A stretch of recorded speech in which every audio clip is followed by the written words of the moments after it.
آقا کریم نے ارشاد فرمایا اور وہ صبر کا مہینہ ہے اور صبر کا ثواب سیدھا سیدھا جنت ہے۔ ایک روایت میں آتا ہے الصوم نصف الصبر، روزہ آدھا صبر ہے۔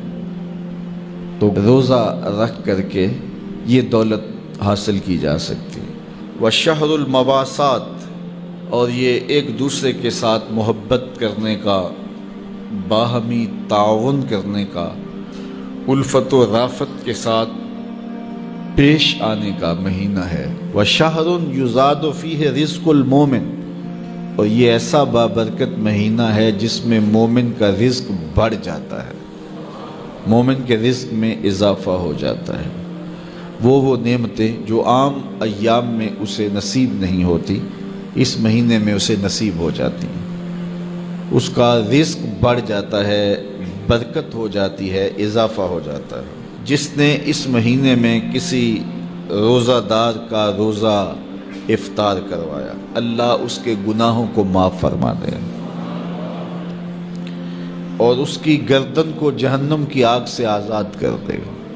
یہ برکت ہے اس مہینے میں کسی کو روزہ افطار کروانے کی۔ کہتے ہیں ہم نے حضور کی بارگاہ میں عرض کی، حضرت سلمان فارسی کہتے ہیں حضور ہم میں سے سارے لوگ تو یہ استطاعت نہیں رکھتے کہ وہ کسی کو روزہ افطار کروائیں، یہ تو پھر امراء ہی بازی لے جائیں گے کہ وہ روزہ افطار کروائیں گے، تو ہم لوگ تو جو اس قابل نہیں ہیں، غرباء ہیں، وہ تو پھر کسی کو روزہ افطار کر کے یہ والا ثواب نہیں کما سکیں گے۔ تو جب حضرت سلمان فارسی نے یہ کہا تو رحمت عالم نے کیا جواب دیا، سنیے۔ فرمایا کہ اللہ تعالیٰ یہ ثواب اسے بھی عطا کرے گا جو دودھ کے ایک گھونٹ سے، ایک چھہارے یا کھجور سے، یا پانی کے ایک گلاس سے کسی کو افطار کروائے، اللہ اسے بھی یہ ثواب عطا فرمائے۔ اس نے نلکے سے، کنویں سے، چشمے سے پانی بھر کے دے دیا کہ لو روزہ کھول لو، جاتے جاتے ہاتھ میں کھجور دے دی کہ سائیں میری کھجور سے روزہ کھول لینا۔ اس نے بکری دو رہا تھا تو اس نے ایک گھونٹ دودھ کا اسے پلا دیا۔ تو جس نے روزہ اس طرح بھی افطار کروایا، کسی غریب نے ایسے بھی کسی کا روزہ افطار کروا دیا، میرے حضور فرماتے ہیں اللہ اس کو بھی پورا پورا ثواب عطا فرمائے۔ تو یہ تو اس کی کرم نوازی ہے، اس کی رحمتوں کا باڑا بٹ رہا ہے۔ ہاں اگر کسی نے کسی کو سیراب ہو کر کے روزہ افطار کروایا، سیراب کر کے اچھا دسترخوان لگایا، انواع و اقسام کی چیزیں رکھیں، وہ رج گیا تو ثواب تو اسے بھی مل گیا جس نے پانی کا گھونٹ پلایا، جس نے دودھ کا گھونٹ دے دیا، جس نے چھہارا دے دیا، کھجور دے دی۔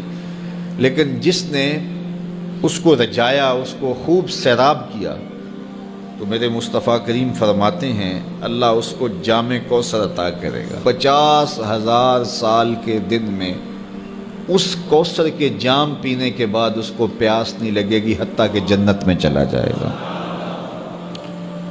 اللہ کی رضا کے لیے ماہ صیام میں لوگوں کے روزے افطار کروائیں۔ یہ جو نمائشی افطار پارٹیاں ہوتی ہیں ان سے جان چھڑائیں۔ ریا والا عمل اللہ کو کبھی بھی قبول نہیں، یہ بات ذہن میں رکھیں۔ بعض اوقات ہم محنت کرتے ہیں ضائع ہو جاتی ہے چونکہ ریا شامل ہو جاتی ہے۔ بعض لوگ تو ایسے لوگوں کی افطاری بھی کرواتے ہیں جن کے بارے انہیں یقین ہوتا ہے کہ انہوں نے روزہ نہیں رکھا ہوا، تو ان کو بھی بلا کر کے نمائش کی جاتی ہے کہ ہمارے گھر میں دیکھو کتنے بڑے بڑے منصب دار اور عہدے دار آئے ہیں۔ اللہ کے ساتھ دھوکہ نہ کرو، اللہ کے ساتھ کوئی دھوکہ کر نہیں سکتا، وہ اپنے ساتھ دھوکہ ہے۔ جو اللہ کے لیے کام کرو وہ محض اس کی رضا کے لیے کرو، بس بات ختم۔ جب اس کی رضا کے لیے کرو گے تو اس کا اجر کتنا بڑا ہے۔ اس کی رضا کے لیے ایک گھونٹ پانی پلا دیا، ایک گھونٹ دودھ دے دیا، ایک چھہارا کسی کو دے دیا، اجر کیا ہے؟ پچھلے سارے گناہ معاف۔ کتنا بڑا اجر ہے، اللہ اکبر۔ لیکن قربانی دی، جان دی، رگوں کا خون نچڑ گیا راہ خدا میں، لیکن یہ تھا میری ناموری بھی ہوگی، تو یہ سب کچھ برباد۔ تو جو بھی عمل کرو محض اس کی رضا کے لیے کرو، اپنے عمل کو